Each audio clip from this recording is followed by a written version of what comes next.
Scan to USB is a convenient way to capture scan files on a USB jump drive. This is useful for visiting users who are not a member of the system's network. Perform the following steps to scan to a USB storage device. With a document placed in the document feeder, tap USB drive on the home screen.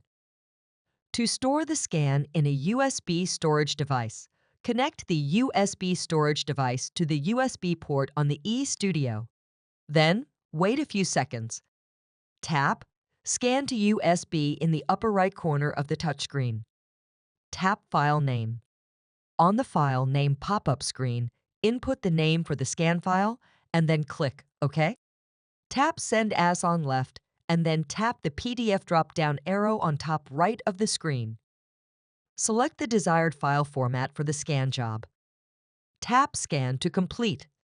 If the original was placed on the glass, the following message will appear: Scan the next page.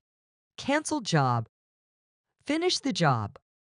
Tap the appropriate option.